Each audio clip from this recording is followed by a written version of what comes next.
सभी लोगों को प्रणाम। पहला, आज नवरात्रि का पंचम दिवस और माता स्कंद माता के स्वरूप का पूजा। आप लोगों को नवरात्रि के पंचम दिवस की हार्दिक शुभकामनाएं। तो पंचम दिवस स्कंद माता के स्वरूप की कथा आज आप लोगों के सामने।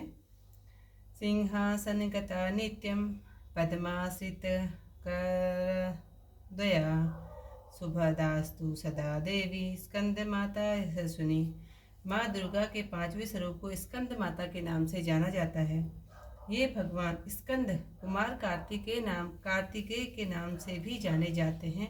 इन्हीं भगवान स्कंद की माता होने के कारण माँ दुर्गा जी के इस पांचवें स्वरूप को स्कंद माता के नाम से जाना जाता है। इनकी उपासना नवरात्रि पूजा के पांचवें दिन की जाती है। इस दिन साधक का मन विशुद्ध चक्र में अवस्थित होता है। इनका वर्ण पूर्णतः शुभ्र है। ये कमल के आसन पर विराजमान रहती हैं। इसी कारण इन्हें पद्मासना देवी भी कहा जाता है। सिंह भी इनका वाहन है।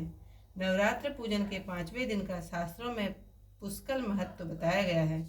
इस चक्र में अवस्थित मन वाले साधक की समस्त ब्रह्म क्रिया एवं चित्त वृत्तियों का लोप हो जाता है। 7वें अध्याय में है चंड मुंड का वध माता द्वारा।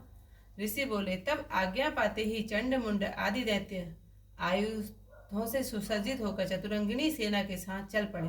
वहां पहुंचकर उन्होंने देखा कि हिमालय की ऊंची स्वर्ण की चोटी पर देवी बैठी है और मंद मंद हंस रही है। इस प्रकार उसे देखकर पकड़ने की चेष्टा करने लगे। किसी ने धनुष चढ़ा लिया, किसी ने तलवार संभाल ली एवं कितने ही देवी के पास पहुंच गए। तब अंबिका जी उन शत्रुओं के प्रति क्रोध में आ गई। उस समय क्रोध के कारण उनका मुंह काला हो गया। देवी के माथे पर कुटिल होकर भौएं तन गई। तब वो भयानक मुख वाली काली देवी तलवार तथा पाश लिए प्रकट हो गई। उन्होंने अद्भुत सा खंडवाग धारण किया हुआ था। नरमुंडों की माला शोभित थी। चीते के चर्म की साड़ी पहने हुए थी। शरीर का मांस सूखा दिखाई दे रहा था। अत्यंत भयानक रूप था। मुंह को खोल रखा था। लपलपाती हुई जीवा और भी भयानक थी। धसी हुई लाल लाल आंखें थी। गर्जना से सभी दिशाओं को भर दिया था। तब वो बड़े वेग से दैत्य सेना पर टूट पड़ी। बड़े बड़े असुरों को मारती हुई उनका भक्षण करने लगी। उन पार्श्व रक्षकों को, अंकुशधारियों को, महावत तथा योद्धाओं को, घंटों के साथ कितने हाथियों को एक ही हाथ से पकड़कर मुंह में डालने लगी। वैसे ही घोड़ों के साथ रथों को एवं सारथियों को मुंह में डाल डालकर अत्यंत भयानक रूप से दांतों से उन्हें चबाती जाती थी। किसी के केस पकड़ लेती तो किसी की गर्दन दबा डालती, किसी को पैरों से दबोच लेती तो किसी को छाती से धकेल कर मार गिराती। असुरों के द्वारा छोड़े हुए अस्त्र शस्त्रों को मुंह से पकड़ती जाती और दांतों में पीसती जाती। काली जी ने इस प्रकार बलवान दुरात्मा असुरों की वह सेना कुचल डाली। कितने ही असुरों को मार दिया। उस देवी ने कुछ एक तलवार से काट गिराए, कुछ एक खड़वाक से पीट दिए गए, कुछ एक दांतों से कुचल दिए। क्षण भर में राक्षसों की वह सारी सेना मारपीट पर गिरा दी। यह देख चंड उस भयानक काली की ओर दौड़ा। उधर महाअसुर मुंड ने भी महाभयंकर बाणों की वर्षा से एवं सहस्रों चलाए हुए चक्रों द्वारा उस भयानक आंखों वाली देवी को ढांप दिया। वे अनेक चक्र देवी के मुंह में प्रवेश करते हुए इस प्रकार दिखाई देने लगे जैसे बहुत से सूर्य बिंब बादलों के पेट में समाते जा रहे हों। तब तो जिसके भयानक मुख के भीतर जिसका देख सकना भी कठिन था, ऐसे दांतों के प्रकाश से चमचमा दमकती हुई अत्यंत क्रोध में आकर भयानक गर्जना करती हुई वह काली भीषण अट्टहास करने लगी। तब हूं हूं करती हुई बड़ी तलवार लिए हुई चंड पर कूद पड़ी। उसे बालों से पकड़कर उसी तलवार से छठ चंड का सिर काट दिया।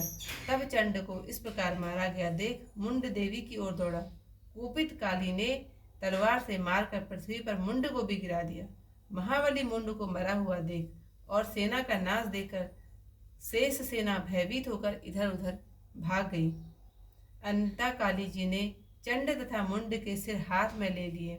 फिर भयानक अट्टहास करती हुई चंडिका के पास पहुंचकर बोली, मैंने यह चंड और मुंड नामी महापशु आपकी भेंट चढ़ा दिए हैं। अब तो शुंभ निशुंभ का आप स्वयं वध करना।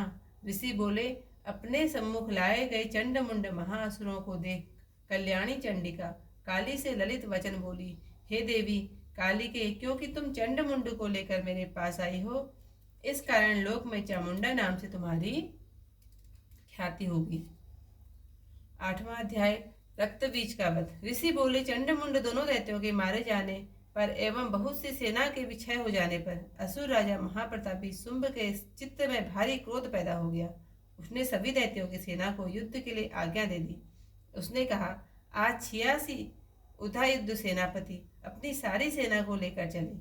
असुर 84 कंबु सेनापति भी अपनी सेना के साथ युद्ध के लिए निकले और मेरी आज्ञा से 50 करोड़ वीर्य कुल के असुर तथा 100 धूम्र कुल के सेनापति सेनाओं के साथ कूच कर दें और फिर मेरी आज्ञा से कालिक मौर्य दोहर्द काली के सभी असुर तैयार होकर शीघ्र प्रस्थान करें। भयंकर शासन करने वाले असुर राज शुंभ ने इस प्रकार आज्ञा देकर स्वयं भी बहुत सी सेनाओं के साथ प्रस्थान कर लिया। तब चंडिका ने कहा, देखा, अब एक और भयानक सेना लेकर निशुंभ आ रहा है। तब तो उन्होंने अपने धनुष की टंकार करके पृथ्वी आकाश के मध्य भाग को गुंजा दी। हे राजन, उस समय सिंह ने भी बड़ी भारी गर्जना की। फिर अंबिका जी ने घंटा बजाकर उस गर्जना को और भी बढ़ा दिया।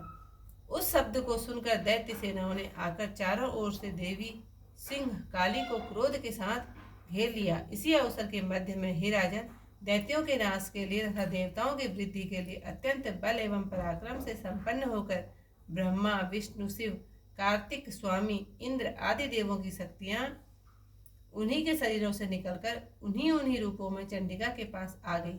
जिस देवता का जो रूप जैसे भूषण तथा वाहन है, उन्हीं वस्तुओं के से संपन्न होकर वह देवता शक्ति वही रूप धारण कर दैत्यों के साथ युद्ध करने आ गई। ब्रह्मा जी की शक्ति जैसे ब्रह्माणी कहा जाता है, जो हंसों से जुड़े जूते वे विमान पर आरूढ़ थी, अक्षय सूत्र कमंडल से शोभित थी। सबसे प्रथम उपस्थित हुई महेश्वर की शक्ति वृषभ पर विराजमान, सुंदर त्रिशूल धारण किए, महासर्पों के कंकड़ धारण किए, मस्तक पर चंद्र रेखा सुशोभित थी, वह मातेश्वरी शक्ति आई। कार्तिक स्वामी की शक्ति हाथ में शक्ति लिए मोर पर आरूढ़ गुह्य रूपिणी कौमारी अंबिका शक्ति दैत्यों से युद्ध करने आई। वैसे ही विष्णु की शक्ति गरुड़ पर सवार होकर शंख, चक्र, गदा, सार्ग एवं खंग हाथ में लिए वहां वैष्णवी शक्ति आ गई। यज्ञ वाराह का विचित्र रूप धारण करने वाले विष्णु की वाराह शक्ति भी वैसा ही शरीर धारण करके वहां आई। नरसिंह जी के समान शरीर को धारण किए गर्दन के बालों के फटकारने के कारण से आकाश के तारों को बिखेरती हुई नरसिंही शक्ति वहां पहुंची। इंद्र की शक्ति इंद्र के समान रूप वाली 1000 नेत्र किए वज्र हाथ में लेकर ऐरावत गजराज पर आरूढ़ होकर वहां आ गई। तब उन शक्तियों से घिरे हुए शंकर जी ने चंडिका से कहा, मेरी प्रसन्नता के लिए शीघ्र से शीघ्र इन असुरों का संहार करो। तब देवी के शरीर से अत्यंत भयानक सैकड़ों की जड़ियों की भांति हूँ करती हुई बड़ी चंडिका शक्ति प्रकट हो गई।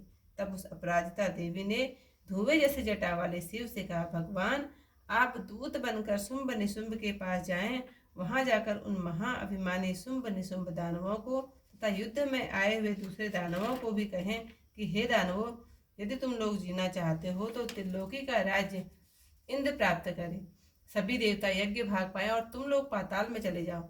यदि तुम्हें कुछ पल का अभिमान हो, युद्ध की अभिलाषा हो, तो आ जाओ, ताकि तुम्हारे मांस से मेरी गिदड़ियां तृप्त हों। इस दूत रूप में स्वयं शिव को ही देवी जी ने नियुक्त किया। वह शिव शक्ति संसार में शिवदूती नाम से विख्यात हुई। जब शिव द्वारा कथित देवी जी के वचन उन महासुरों ने सुने तो बड़े क्रोध में आ गए और वहां कल्याणी देवी की स्थित थी और उस ओर बढ़ने लगे।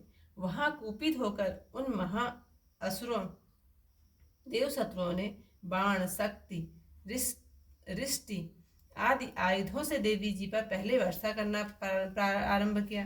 तब टंकार करते हुए धनुष द्वारा पैने पैने बाण छोड़कर देवी जी ने खेल ही खेल में उनके फेंके हुए बाण, शूल, शक्ति, परशु आदि शस्त्रों को काट डाला। फिर काली भी उनके सामने होकर शत्रुओं को शूल के प्रहारों से चीरती, फाड़ती, खंग वांग से कुचलती, मारती, विचरण करने लगी। इधर ब्राह्मणी शक्ति भी जिस ओर दौड़ती उसी ओर अपने कमंडल का जल छिड़क देती, जिससे शत्रुओं का पराक्रम एवं तेज नष्ट होता जा रहा था। माहेश्वरी शक्ति ने त्रिशूल द्वारा, वैष्णवी शक्ति से चक्र द्वारा, कौमारी शक्ति से शक्ति द्वारा उन दैत्यों का क्षय करना आरंभ कर दिया। इंद्रिय शक्ति के वज्र गिराने से सैकड़ों दैत्य दानव विदीर्ण होकर रुधि के पतनाले बहाते हुए पृथ्वी पर गिरने लगे। वाराही शक्ति ने तो कुछ एक को तुंड प्रहार से मार गिराया, कितने दैत्यों की छातियां अपनी दाढ़ों के अग्रभाग से चीर डाली। वाराह मूर्ति ने चक्र द्वारा बहुत से दैत्य चीर फाड़ डाले, कितने महादैत्यों को नरसिंही शक्ति अपने नाखूनों से विदीर्ण करके खाने लग गई। कितने दैत्य शिवदूती के कठोर अट्टहास से भयभीत होकर पृथ्वी पर गिरते गए, फिर उन्हें वह खाती गई। इस प्रकार अत्यंत कुपित होकर अनेक उपायों द्वारा बड़े बड़े दैत्यों को मारते हुए मातृगण को देखकर देव शत्रुओं के सैनिक भागने लग गए। उन दैत्यों को मातृगण से पीड़ित होकर भगाते हुए देखकर क्रुद्ध महासुर रक्तबीज युद्ध करने के लिए आ गया। रक्तबीज के वज्रमय शरीर से एक भी रुधिर बिंदु जब पृथ्वी पर गिरती तब उसी के समान बलवान दूसरा असुर पैदा होया था। उस महाअसुर के कारण इंद्र शक्ति के साथ युद्ध किया। तब ऐन्द्रीय शक्ति ने अपने वज्र के द्वारा रक्तबीज की ताड़ना की। वज्र के लगते ही उसके शरीर से बहुत से योद्धा पैदा हो गए, जिनका रूप पराक्रम रक्तबीज के समान था। जितनी भी रक्त की बूंदें शरीर से गिरती थी, उनके सदृश बलवीर महापराक्रमी पुरुष उत्पन्न हो गए। वे रक्त से उत्पन्न हुए पुरुष भी अत्यंत भयानक अस्त्र शस्त्र से सुसज्जित होकर मातृगणों के साथ लड़ने लगे। फिर ऐन्द्री ने वज्र से उनका सिर छत विछत कर दिया, उससे रुधिर बह उठा। तब हजारों पुरुष उस रुधिर से पैदा हो गए। वैष्णवी शक्ति ने चक्र द्वारा उसे मारा। ऐन्द्री ने गदा द्वारा असुराज की ताड़ना की। वैष्णवी के चक्र से छत होने पर उसके शरीर से ज्यों ही रुधिर स्राव हुआ, उससे हजारों उसी के समान महाअसुर पैदा हो गए, जिनसे संपूर्ण जगत भर गया। कौमारी ने शक्ति से उसे मारा। वाराही ने तलवार से, माहेश्वरी ने महाअसुर रक्तबीज का त्रिशूल से हनन किया। उस दैत्य ने भी गदा द्वारा सभी मातृगणों को पृथक पृथक मारा। उस समय रक्तबीज बड़े क्रोध में समाविष्ट था। शक्तिशूल आदि आयुधों से कई बार विक्षत होने पर उसके शरीर से रक्त प्रवाह के पृथ्वी पर गिरते ही सैकड़ों असुर उत्पन्न हो चुके थे। दैत्य के रुधिर से उत्पन्न उन असुरों से सारा जगत व्याप्त हो गया। देवताओं को डरा एवं उदास देखकर तब शीघ्र ही चंडिका ने काली से कहा, चामुंडे, अपना मुख तुम अधिक विस्तार से फैला लो। मेरे शस्त्र के प्रहार से गिरते हुए रुधिर बिंदु और बिंदुओं से उत्पन्न महादैत्यों को अपने वेगवान मुख द्वारा खाती जाओ और युद्ध भूमि में रुधिरोत्पन्न इन महादैत्यों का भक्षण करती घूमती रहो। इस प्रकार कहकर चंडिका ने रक्त बीज पर त्रिशूल से प्रहार किया। फिर काली ने रक्त बीज का रुधिर मुख से ग्रहण कर लिया। उस दैत्य ने भी चंडिका पर गदा चलाई, किंतु उस गदापात द्वारा चंडिका को कुछ भी वेदना न हुई। रक्त बीज के छत विछत शरीर से जो बहुत सा रुधिर गिरने लगा, उसे चामुंडा मुख द्वारा पीती गई, और जो रक्तपान से दैत्य उत्पन्न हो गए थे, उन्हें भी मुख में डालती गई। इस प्रकार चामुंडा ने सभी दैत्य खा डाले और रक्त बीज का रुधिर भी पी डाला। तब देवी ने सूल, वज्र, तलवार, दृष्टि आदि आयुधों से हीन उस महाअसुर रक्तबीज को मार गिराया। शस्त्र समूहों से आहत होकर वह पृथ्वी पर गिर पड़ा। हे राजन, रुधिर तो उसका चामुंडा ने पी ही लिया था। उसकी मृत्यु होने पर देवता परम प्रसन्न हुए। मातृगण उसके रुधिरपान के मत से उन्नत होकर नृत्य करने लगे। त्याग की कथा हुई यहाँ पर समाप्त।